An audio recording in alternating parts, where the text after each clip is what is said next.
Hello, good afternoon. तो हम लोग सारा आकाश से 8वां अंक पढ़ रहे थे और इसकी मैंने पहले ही बताया था कि इसमें दो घटनाएं हैं, एक मामा जी के आने की और दूसरी है सिरीज भाई से मुलाकात होने की, जिसमें संयुक्त परिवार व्यवस्था की त्रुटियों पर बातें होती है।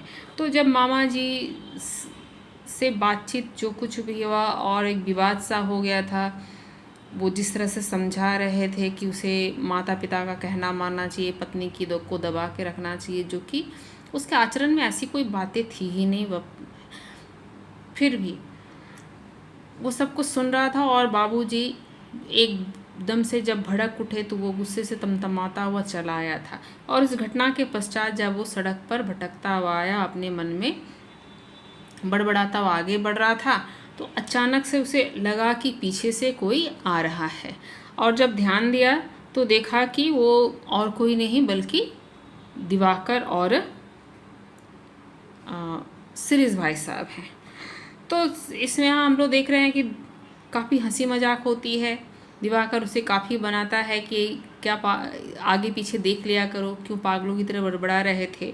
यहाँ पर सिरीज भाई साहब भी तुरंत कहते हैं, एक व्यंग करते हुए कि भारतीय संस्कृति कोई गुत्थी उलझ गई थी क्या। फिर सभी हंस पड़ते हैं। यह तो जाहिर हो ही गया था कि समर किसी मानसिक झंझावात में फंसा हुआ था। तो इस प्रकार वो सिरीज भाई साहब ने सलाह दिया कि भाई अपनी मन की बात कह दो, कह देने से हल्का हो जाता है, मन हल्का हो जाता है। और इस तरह से ईसाई धर्म की एक परंपरा, एक रीति, पाप स्वीकार की रीति का भी वो जिक्र करते हैं। खैर, आगे चलते हुए सिरीज भाई साहब उनकी परिवार की सारी स्थिति को जानने की कोशिश की। परिवार के सदस्य कौन कौन है, आर्थिक समस्या क्या है, क्या वो संयुक्त परिवार में रहते हैं, तमाम चीज़ें, उनका ब्याह हो गया है तो पत्नी कैसी है, कितनी पढ़ी लिखी है, तमाम चीज़ें बता रहे थे। एक समय ऐसा आया कि उन्होंने एक प्रश्न पूछा कि आपकी इच्छा से शादी नहीं हुई, लेकिन अब एक सवाल है, क्या सच जवाब दीजिए कि अपनी पत्नी से सचमुच प्यार करते हैं या सिर्फ पति होने के फर्ज के कारण उसके बारे में ऐसा सोचते हैं। क्या सोचते हैं कि प्रभा के प्रति प्रेम की भावनाएं, उसके प्रति सत्कार की भावनाएं।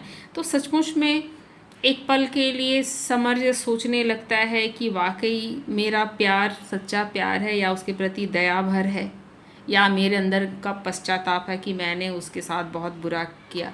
लेकिन वो कुछ बता नहीं पाता है।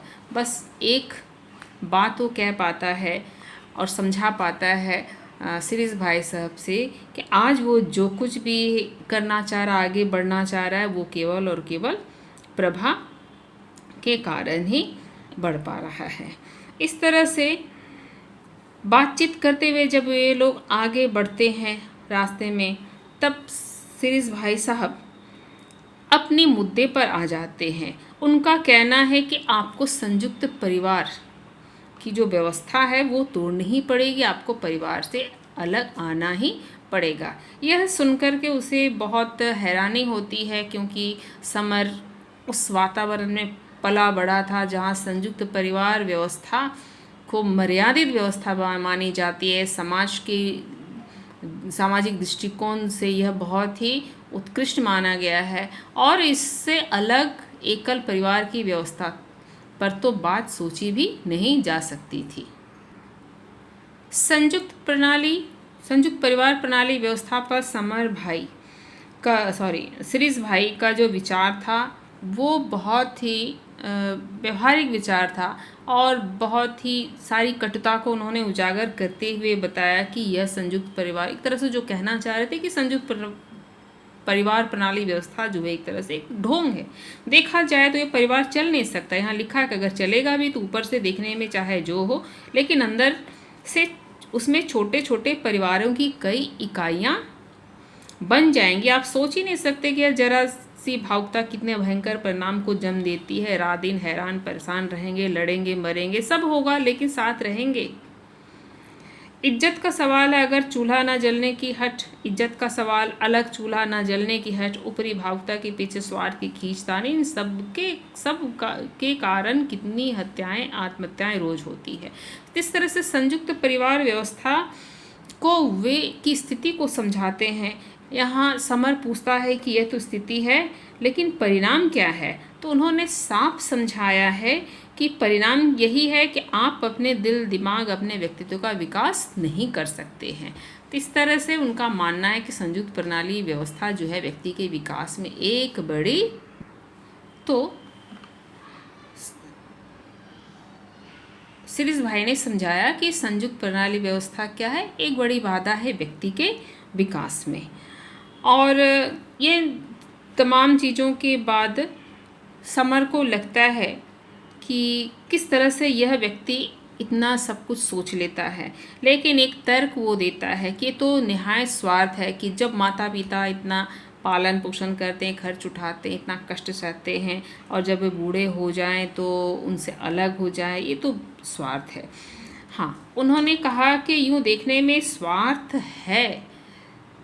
मेरे सवाल से वे एक क्षण को हिचके, लेकिन बच्चों की व्यक्तित्व को विकास न देकर, उनको उन्नति का अवसर न देकर अगर बाप इस सबके लिए उन्हें अपने से बांधे रखे, इसकी वजह क्या यह अच्छा नहीं है? इसकी जगह क्या यह अच्छा नहीं है कि उन्हें स्वयं विकसित होने दे और आपकी इस बात को फर्ज की तरह उनके मन में उगने दे?